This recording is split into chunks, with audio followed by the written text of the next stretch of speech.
Gloire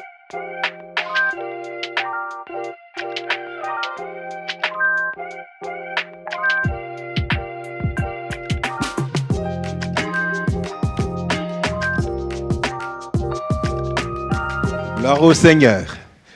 Bonjour à chacun d'entre vous, très heureux d'être avec vous, et plus particulièrement en ce jour béni.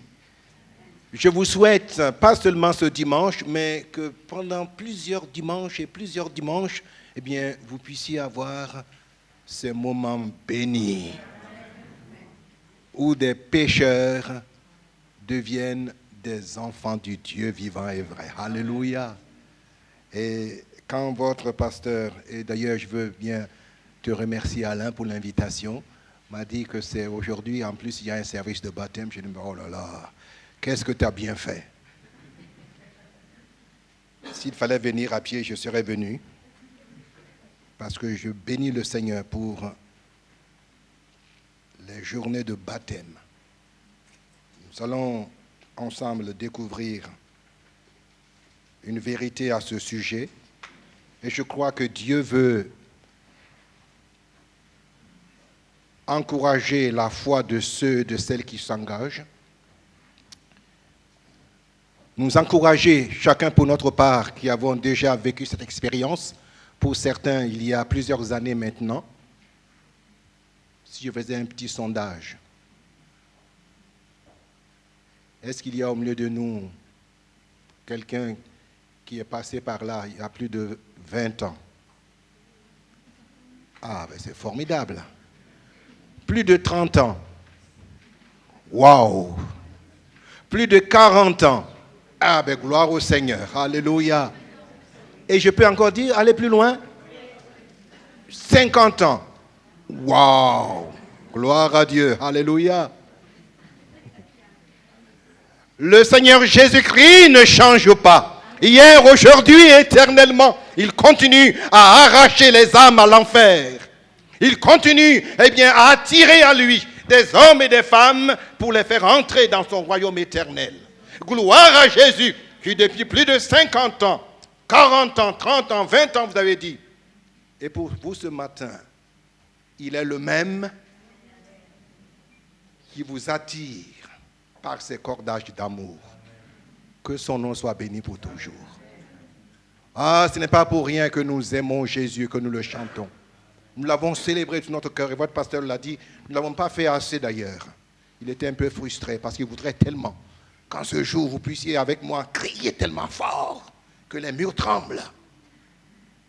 Mais le Seigneur est celui qui sait aussi se réjouir dans le doux murmure et léger. Pourquoi ce matin nous voulons lui dire à lui soit la gloire pour ce qu'il est, ce qu'il fait. Je voudrais donc vous inviter à faire une lecture avec moi.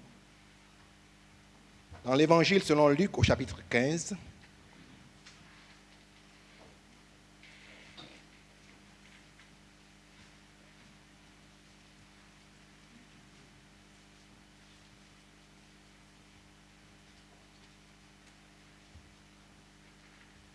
L'évangile de Luc au chapitre 15, et nous lisons ceci, dès le premier verset. Tous les publicains et les gens de mauvaise vie s'approchaient de Jésus pour l'entendre. Et les pharisiens et les scribes murmuraient, disant, « Cet homme accueille des gens de mauvaise vie et mange avec eux. » Mais il leur dit cette parabole. Quel homme d'entre vous, s'il a 100 brebis et qu'il en perde une, ne laisse les 99 autres dans le désert pour aller après celle qui est perdue jusqu'à ce qu'il la trouve?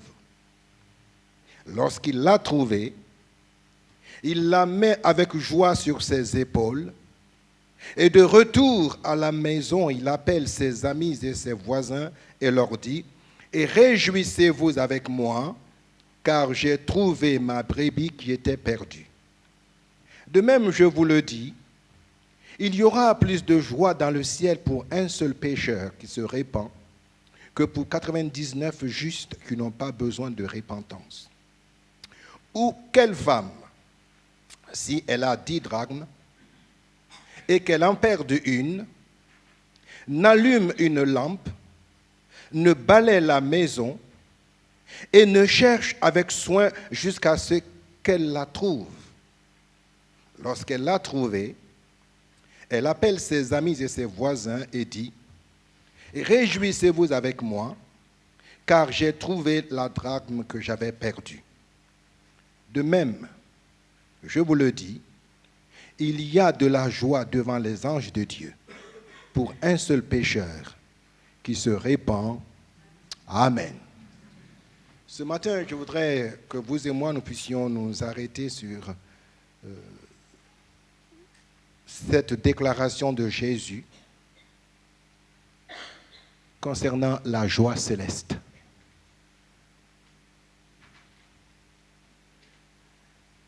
À 2 reprises, Jésus dit, « Il y a plus de joie dans le ciel. » Et il ajoute, « Il y aura de la joie devant les anges. » Dieu veut que vous et moi, nous puissions un court instant être attentifs pour comprendre la révélation de sa parole.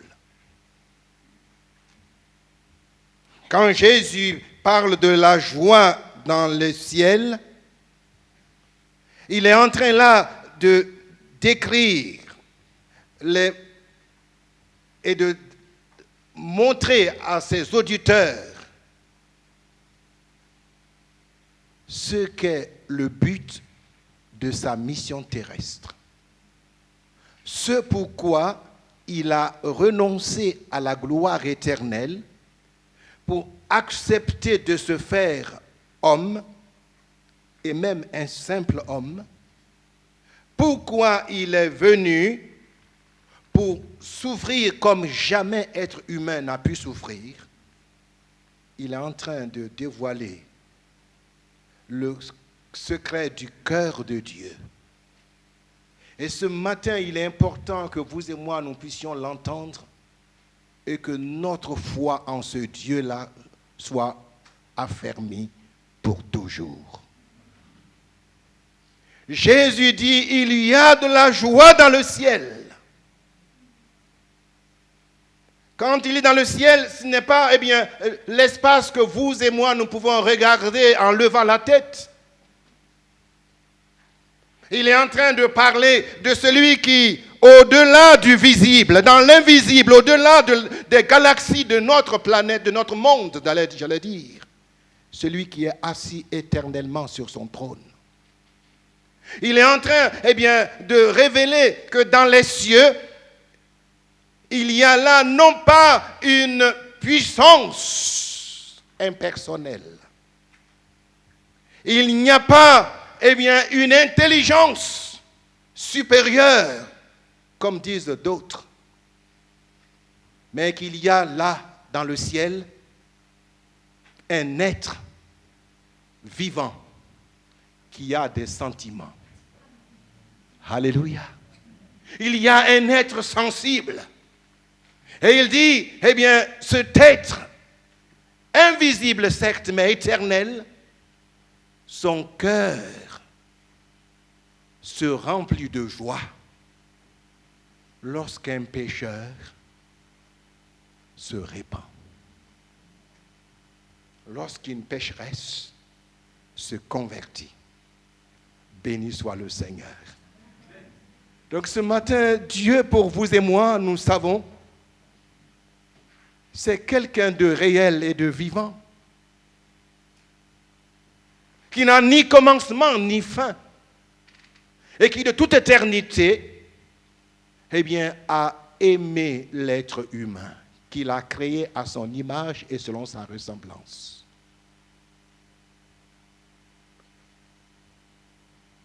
Lorsque le Seigneur Jésus descend parmi les hommes, il dit dans l'évangile de Jean au chapitre 3, « Car Dieu a tant aimé le monde qu'il a donné son Fils, son unique, afin que quiconque croit en lui ne périsse point, mais qu'il ait la vie éternelle. Donc Jésus nous dit, eh bien, si lui est descendu parmi les hommes, c'était par amour du Père pour l'humanité. Et dans cette humanité, avec ceux qui la composent, qu'ils soient publicains ou qu'ils soient gens de mauvaise vie, qu'ils soient des hommes et des femmes formidables ou qu'ils soient des hommes et des femmes détestables, Jésus dit, c'est parce que Dieu a tant aimé le monde tel qu'il est, qu'il a donné ce qu'il avait de meilleur et de plus précieux. Donc il y a de la joie dans le ciel, dans le cœur du Père, lorsque cet amour manifesté par la venue de Jésus-Christ parmi les hommes, eh bien, trouve son répondant, trouve sa réponse dans le cœur d'un homme, d'une femme, d'un jeune homme, d'une jeune fille qui dit, oui, moi, je crois en ce Dieu d'amour. Alléluia. Si c'est comme cela qu'il est, ce Dieu, oui, moi, je le veux. Mais bien aimé, Dieu veut que vous puissiez tous le comprendre. Il vous aime au-delà de ce que l'on peut vous dire. Aucun prédicateur ne pourra suffisamment vous dire combien Dieu vous aime personnellement. Vous pourrez lire les évangiles et les relire encore, mais Dieu vous aime plus que ce que vous pouvez lire. Alléluia. Dieu vous aime d'un amour éternel parce que c'est sa nature. Dieu est amour. Ce matin donc, à quelqu'un, Dieu veut dire, même si tu te détestes parce qu'on t'a tellement détesté et méprisé, Dieu veut que tu saches qu'il t'aime. Dieu t'aime. Tel que tu es. Dieu t'aime. Malgré ce que tu as fait, Dieu t'aime. Malgré ce que l'on a pu dire de toi, Dieu t'aime. Jésus en est la preuve quand il est venu parmi les hommes. Que son nom soit béni. Amen. La Bible nous donne une autre raison. C'est l'apôtre Pierre qui, dans la première épître à Timothée, au chapitre 2, va dire cette parole que j'aime beaucoup. Il dit, « Cela est bon et agréable devant Dieu. » Qu'est-ce qui est bon et agréable devant Dieu? Il dit, « Avant toute chose, je vous exhorte, vous et moi, vous les croyants, à faire des prières et des supplications avec des actions de grâce devant Dieu. » Pour qui? Pour tous les hommes. Sans exception. Pour tous les hommes. Et même pour ceux que nous pensons qui n'ont pas besoin de Dieu. Et que des fois aussi se trompent eux-mêmes en pensant qu'ils n'ont pas besoin de Dieu. Ça veut dire quoi? Eh bien, ceux qui sont élevés en dignité, les rois, ceux qui ont autorité, vous savez, ceux qui nous dirigent, qui dominent sur nos vies, dans les pays, dans les nations. Eh bien, des fois, on peut penser que, bon, oui, eux n'ont pas besoin de Dieu. Souvent, eux aussi pensent qu'ils n'ont pas besoin de Dieu. Parce qu'ils ont tout, ici-bas. Mais l'apôtre dit non. Tout homme, quel que soit son statut, quelle que soit sa situation, quelle que soit sa condition d'homme ou de femme, tout être humain a besoin de connaître ce Dieu d'amour. Alléluia. C'est pourquoi, avant toute chose, comprenez, eh bien, qu'il lui est agréable que son peuple intercède, prie et agisse. Pourquoi? Il poursuit, parce qu'il veut que tous les hommes soient sauvés et qu'ils parviennent tous à la connaissance de la vérité. Car il y a un seul Dieu et un seul médiateur entre Dieu et les hommes, Jésus-Christ, homme. Amen. Amis, la volonté donc de Dieu, c'est qu'aucune âme ne se perde. La volonté du Père, parce qu'il est le Dieu créateur, qui nous a aimés et qui nous aime éternellement, il ne veut qu'aucun de vous périsse. Il veut que tous les êtres humains soient sauvés. Voilà pourquoi il y a de la joie dans le ciel lorsqu'un pécheur perdu, égaré, qu'un pécheur, mort à cause de ses offenses, retrouve la vie, revient à Dieu parce que nous lui appartenons. Que son nom soit béni. Alléluia. Il y a de la joie dans le cœur de Dieu ce matin. Je pense que c'est bien vous, ma sœur. Que Dieu vous bénisse. Par votre décision, par votre engagement, ce matin, Dieu veut vous dire qu'il est dans la joie. Alléluia. Je reviendrai dans quelques instants. Mais mes bien-aimés, il faut aussi se rendre à l'évidence. Si Dieu est un être vivant, sensible, si Dieu a des sentiments et qu'il les exprime, puisque Dieu est amour et qu'il a manifesté son amour, il a prouvé son amour par le don de Jésus et par sa mort à la croix pour nous, pour nos péchés, Dieu veut que nous sachions également que si dans le ciel, dans son cœur, il y a de la joie, mais il y a aussi de la colère. Et Dieu veut ce matin interpeller quelqu'un par rapport à sa colère. Car c'est pour détourner la colère de Dieu afin qu'elle ne tombe pas sur vous et moi que Jésus-Christ s'est incarné dans un corps semblable au corps de péché que nous portons. Et la Bible nous dit dans Romains chapitre 1 au verset 18 et 19, la colère de Dieu se révèle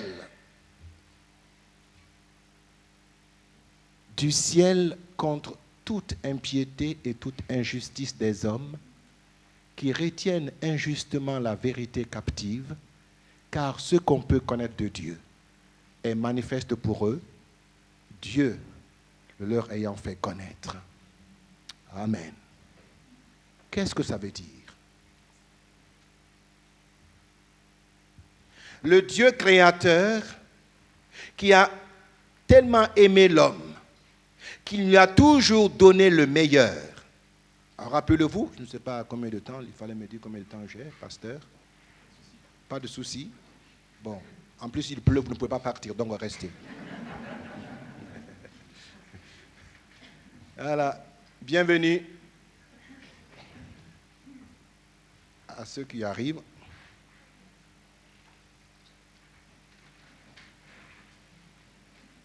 Merci. La Bible dit que Dieu, a créé un monde qui était tellement beau à vivre.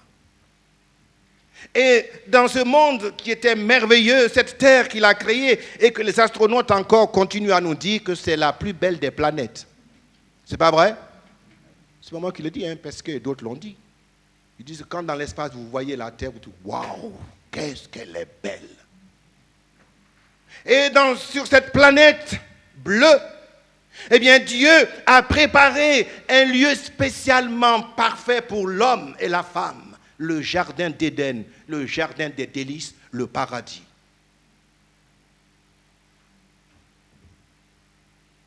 Et Dieu a dit, voilà, maintenant je vais placer l'homme et la femme dans ce lieu, afin qu'ils se réjouissent pour toujours devant ma face. Et Dieu qui aime l'homme et la femme, créés à son image et selon sa ressemblance, va leur donner le pouvoir de dominer sur toute la création. Donc ils vont être les maîtres, les chefs de la création.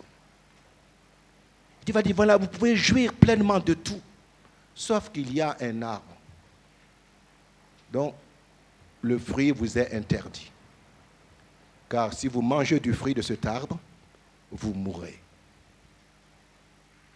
Et vous connaissez l'histoire, parce que des fois, certains n'ont jamais lu la Bible, mais ils savent très bien comment la chute est arrivée. C'est que l'homme et la femme ont préféré écouter le mensonge, croire le mensonge, plutôt que d'obéir à Dieu, qui leur a dit par amour pour eux, vous n'y toucherez pas, vous ne goûterez pas, vous ne le mangerez point. Et quand on regarde de près, on dit c'est vrai, l'homme et la femme n'ont aucune excuse. Parce que déjà, avec les fruits qui sont restés de ce jardin, les poires, je ne sais pas quels sont vos fruits préférés. Hein? Ah, le fruit du dragon, tu aimes ça? Waouh! Voilà une exotique.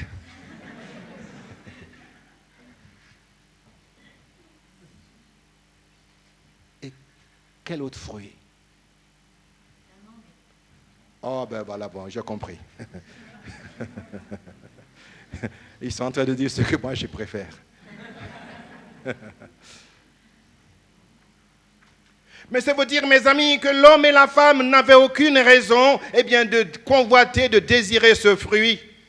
Car il y avait des fruits encore plus goûteux, plus juteux, plus appétissants, plus, que dirais-je encore, que tous les fruits que nous connaissons aujourd'hui.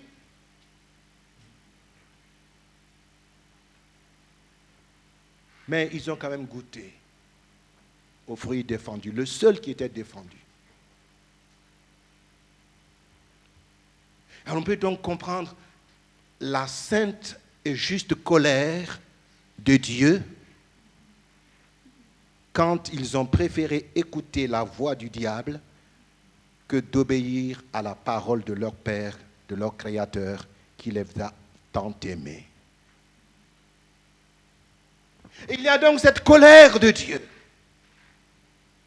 Et dans ce que l'apôtre vient de nous déclarer, il dit que cette colère, elle se manifeste encore aujourd'hui au travers des générations, depuis celle de l'apôtre jusqu'à celle de nos jours, qui dit, il n'y a point de Dieu, en tout cas, nous ne le connaissons pas, nous ne voulons pas le connaître, pour nous, il n'existe pas.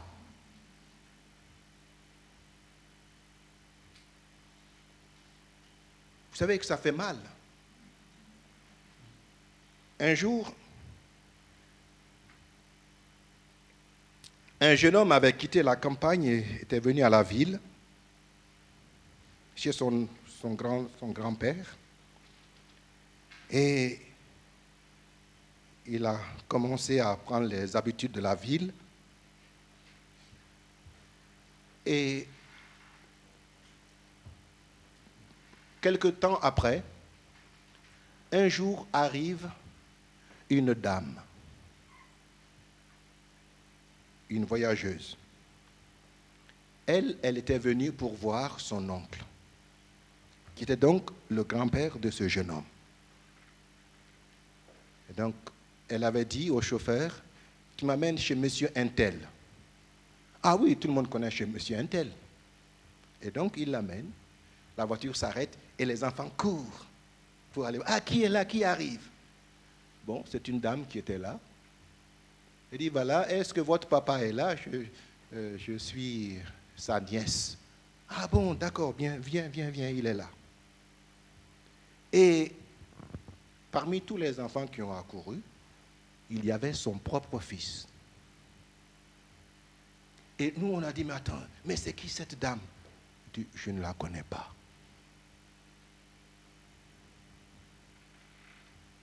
Et la dame, vous savez ce qui s'est passé? Elle a éclaté en sanglots. Untel, tu ne me connais pas?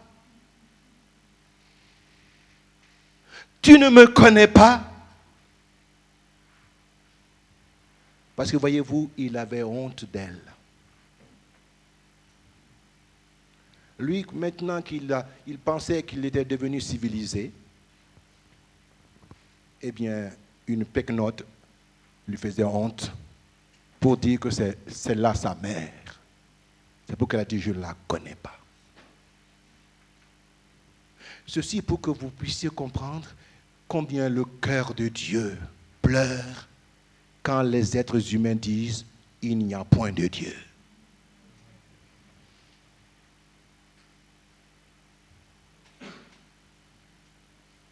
Quand l'être humain pense qu'il n'a pas besoin de Dieu. Alors ce matin, la juste colère de Dieu, eh bien, elle est là. Mais parce que Dieu est amour, il a suspendu sa colère en envoyant quelqu'un d'unique, quelqu'un de précieux, pur, saint, sans péché, quelqu'un qui est lui-même, car il sort de lui pour venir afin de se mettre entre la colère de Dieu et vous et moi, les rebelles, les pécheurs qui méritions cette colère. Jésus dit, voici, je suis venu pour publier une année de grâce. Et tant que cette année de grâce se prolonge, mes amis, la colère de Dieu, elle est là. Mais elle ne tombe pas pour le moment. La colère de Dieu est là. Et l'apôtre dit, eh bien, Jésus nous en délivre. Alléluia.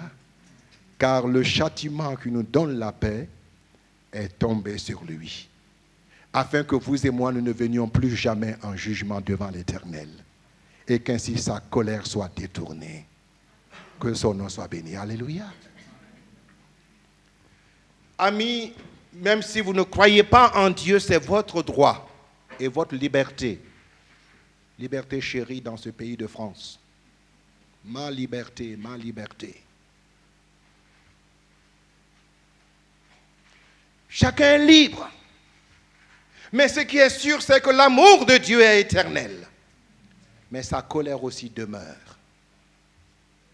Et la Bible nous dit dans le livre de l'Apocalypse, au chapitre 6, qu'un jour, cette colère, elle va se manifester. Et en ce jour-là, tous ceux qui ont vécu sans se préoccuper de Dieu, qui n'ont voulu rien entendre, ni voulu rien savoir, la Bible dit qu'ils vont se cacher dans le creux des montagnes et dans les cavernes. Et il disait aux montagnes et aux rochers, tombez sur nous et cachez-nous devant la face de celui qui est assis sur le trône et devant la colère de l'agneau. Car le grand jour de sa colère est venu, qui peut subsister? C'est pourquoi ce matin, il y a la joie dans le ciel, parce que notre sœur a échappé à cette colère. Elle est sortie de cette colère. Elle fait la joie de Dieu le Père. Alléluia. Et c'est ce que maintenant je voudrais partager avec vous. Jésus dit, il y a de la joie dans le ciel. Il dit pour un seul pécheur qui se répand.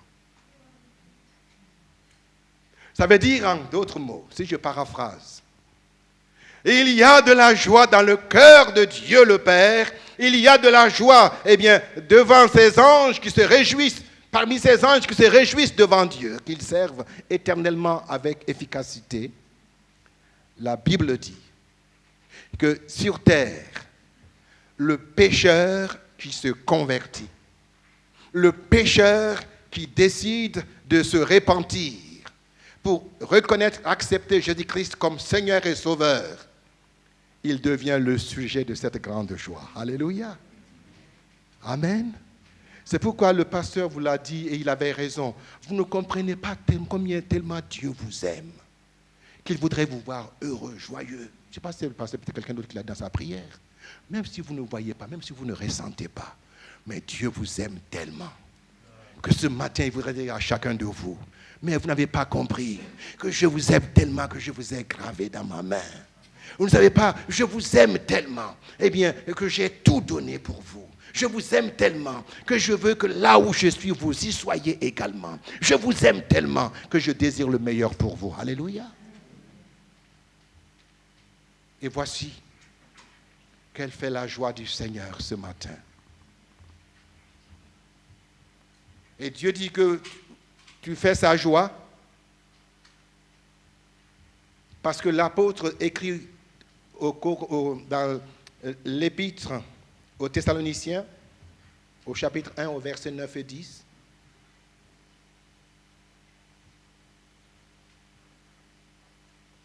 Car on raconte à notre sujet quel accès nous avons eu auprès de vous et comment vous vous êtes convertis à Dieu en abandonnant les idoles pour servir le Dieu vivant et vrai et pour attendre des cieux son Fils qu'il a ressuscité des morts, Jésus, qui nous délivre de la colère à venir. Amen. Vous faites la joie du Père. Vous tous, nous tous qui nous sommes convertis à Jésus-Christ,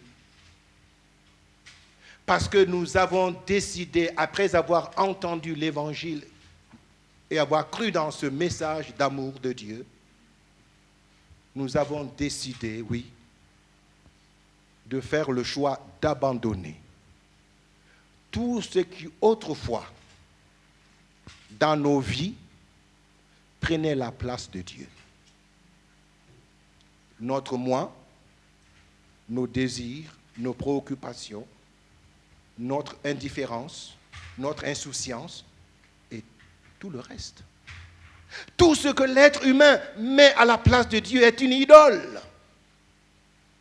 Mais voici que tu fais la joie de Dieu quand désormais je renonce à moi-même et à tout cela parce que je veux que seul le vrai Dieu, l'Éternel, le Créateur, le Sauveur par Jésus-Christ, devienne mon seul vrai Dieu. Que le nom du Seigneur soit béni. Amen. Donc Dieu se réjouit en toi lorsque tu le reconnais comme Dieu et que tu lui rends cet honneur qu'il lui est dû. Voilà pourquoi ce matin, oui, le pécheur repentant fait la joie du Dieu Tout-Puissant. Que son nom soit béni. Amen. Ce matin, Dieu veut que vous et moi, nous puissions comprendre que nous sommes le sujet de sa joie. Parce que l'apôtre Paul explique aussi dans 1 Timothée, c'est une parole certaine et entièrement digne d'être reçue. Que Jésus-Christ est venu dans le monde pour sauver les pécheurs, dont je suis le premier. Ce matin, tu fais la joie du ciel, tu réjouis le cœur de Dieu, parce que tu n'as pas méprisé ce grand sacrifice de Jésus.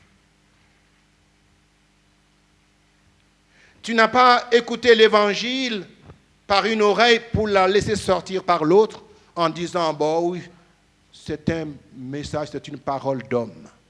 Comme souvent les jeunes, on vous le dit, au collège, à la fac, quand vous parlez de Jésus ou de Dieu, quand vous dites aux gens, lisez l'évangile, lisez la Bible, qu'est-ce qu'ils vous disent souvent? Ben, c'est un livre écrit par des hommes. Donc c'est parole d'homme. Mais l'apôtre nous dit non. Eh bien, c'est une parole qui est sûre et certaine parce qu'elle est non pas parole d'homme, mais elle est parole du Dieu vivant lui-même. Alléluia. C'est pourquoi l'apôtre pouvait dire dans l'épître aux Romains, moi je n'ai point honte de l'évangile, parce que je sais que l'évangile est la puissance de Dieu pour le salut de quiconque croit. Alors, est-ce qu'au sein de votre génération, de cette génération perverse, vous voulez avoir honte de croire en l'évangile en disant, oh, si je dis que je crois en l'évangile, eh bien, ils vont se moquer de moi. Ah, tu ne fais pas la joie de Dieu si tu ne veux pas qu'on se moque de toi, parce que toi, tu oses dire que tu crois en Jésus, que tu crois au salut, que tu crois en la vie éternelle. Or, le pécheur qui se répand, c'est parce qu'il croit que Jésus est mort pour lui, parce qu'il croit que l'évangile est la parole de Dieu, qui est vraie, qui est sûre, qui est certaine, alors le pécheur se remet en question, le pécheur se répand et il se tourne vers son Dieu, il invoque le nom de Jésus et il est sauvé. Alléluia. Notre sœur, dans quelques instants, va descendre dans les eaux du baptême. Elle ne sera plus la même. Je n'ai pas demandé ton prénom. Oh. Jessica. Nous allons voir Jessica descendre dans les eaux du baptême. Mais quand elle sortira des eaux du baptême, eh bien, elle ne sera pas Jessica, mais dans le ciel, elle sera une citoyenne, un enfant de Dieu qui reçoit un nom nouveau. Que Dieu soit béni. Alléluia. Ce matin, Dieu veut nous aider à comprendre que nous faisons la joie du Père. Parce que par notre conversion, eh bien, nous entrons dans la famille de Dieu. Nous ne sommes plus des gens du dehors, mais nous devenons des gens de la maison de Dieu. Il y a de la joie quand un enfant vient au monde. Ah, la famille a attendu longtemps, pendant 9 mois. Et quand le 9e mois arrive, et quand bébé vient, eh bien, toute la famille fait la fête. Alléluia, parce que bébé est arrivé. Tu es maintenant enfant de Dieu. Parce que la Bible déclare que la lumière, Jésus-Christ, étant venu parmi les hommes, les ténèbres ne l'ont pas reconnu, mais aussi malheureusement, les siens ne l'ont point reçu. Mais à tous ceux qui l'ont reçu et à tous ceux qui croient en son nom, eh bien Jésus, la lumière, donne le pouvoir de devenir enfant de Dieu. Lesquels sont nés ni du sang, ni de la chair, ni de la volonté de l'homme, mais lesquels sont nés de Dieu. Voilà pourquoi il y a de la joie dans le ciel. Parce que dans le ciel, il y aura ce matin une naissance. Et sur terre, elle devient une nouvelle créature. C'est pourquoi nous bénissons Dieu pour ce mystère que Jésus nous dévoile. Il y a de la joie pour un seul pécheur qui se répand. Car c'est la condition. Il faut que le pécheur croie qu'il est un pécheur dont la vie est perdue pour Dieu, qu'il comprenne qu'il est égaré loin de Dieu et de sa volonté, qu'il comprenne qu'il est mort parce qu'il est loin de Dieu de la vie. Alors le pécheur se répand et vient à Dieu, fait la paix avec Dieu, reçoit le pardon et l'assurance de la vie éternelle. Que Dieu soit béni. Alléluia. Oh, c'est pourquoi ce matin, il faudrait que vous et moi, nous puissions comprendre que nous avons fait un jour la joie de Dieu, la joie du ciel, mais Jésus voudrait nous encourager à ne pas nous arrêter seulement à ce jour de joie, à ne pas seulement nous arrêter à ce jour de fête. Tu as fait la joie de Dieu un jour, mais Dieu veut que tu fasses sa joie tous les jours. Alléluia. Tu es l'objet de sa joie ce matin, mais Dieu veut que tous les jours de ta vie, tu fasses sa joie. Autant qu'on pourra dire aujourd'hui sur la terre, Dieu veut que nous puissions réjouir le cœur de Dieu. Que Dieu soit béni pour toujours. Amen. Alors je termine, vite fait maintenant. C'est ce que l'apôtre dit aux Colossiens. Il nous invite à marcher d'une manière digne du Seigneur et lui être entièrement agréable, portant des fruits en toutes sortes de bonnes œuvres et croissant par la connaissance de Dieu. Amen. Donc aujourd'hui, un nouveau-né, mais il faut que ce nouveau-né grandisse et devienne un homme, une femme qui sert les desseins de Dieu à la gloire de son nom et que son nom soit béni. Amen. Pour cela, l'apôtre nous invite à la consécration. Il dit qu'il faut se donner entièrement. Oh, n'aimons pas Dieu seulement en esprit, mais démontrons notre amour pour Dieu par une consécration totale de tout notre être, corps, âme et esprit. Que Dieu soit béni. Amen. C'est ce que l'apôtre dit dans l'épître aux Romains. Il dit, voici, par les compassions de Christ, je vous exhorte, bien-aimés, à offrir vos corps comme un sacrifice saint, vivant et agréable à Dieu. Alors quelqu'un me dira, mais est-ce possible? tous les jours? Oui, c'est possible. Parce que ce que toi et moi ne pouvons pas faire, la grâce de Dieu l'accomplira. La puissance de Jésus-Christ le fera au travers de nous. Je vous donne ces références. On n'a pas le temps de les lire, mais vous allez les trouver. C'est dans Tite, chapitre 2, verset 11 et jusqu'à 14. Et c'est possible.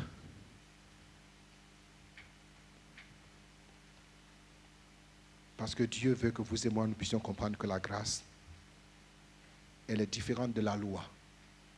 En ce que la grâce nous enseigne comment faire pour être agréable à Dieu. Alors je termine par ce que l'apôtre écrit dans l'épître aux Hébreux. Fais-toi désormais le bénéficiaire de cette prière et fais tienne cette prière que l'apôtre nous dit. Que le Dieu de paix qui a ramené d'entre les morts le grand pasteur des brebis par le sang d'une alliance éternelle, notre Seigneur Jésus, vous rende capable de toute bonne œuvre pour l'accomplissement de sa volonté et fasse en vous ce qui lui est agréable par Jésus-Christ, auquel soit la gloire au siècle des siècles. Amen. Donc aujourd'hui, tu fais la joie du ciel, mais Dieu veut que tu saches que tous les jours, tu es appelé à lui être agréable par une vie consacrée, une vie, qui est vécue dans sa grâce et par sa puissance. Au nom de Jésus. Amen. Merci pour ta parole, Seigneur. Qu'elle aide notre sœur au départ de sa vie véritable, la vie éternelle, mais qu'elle l'accompagne tous les jours de sa vie ici-bas. Bénis chacun de ceux qui ont entendu ce message, afin que si quelqu'un refusait d'écouter ta voix jusqu'à ce matin, il puisse comprendre que l'enjeu, c'est soit faire la paix avec Dieu par le sang de Jésus, ou alors un jour être dans la colère de Dieu.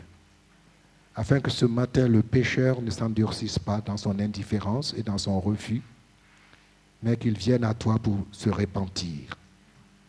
Bénis tous ceux qui se sont engagés un jour à te suivre et à qui tu as donné le pouvoir de devenir enfant de Dieu. Ce matin, tu connais les circonstances, tu connais la vie de chacun.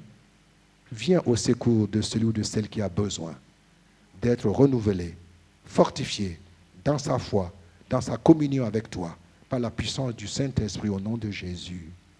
Amen. Amen. Que Dieu vous bénisse.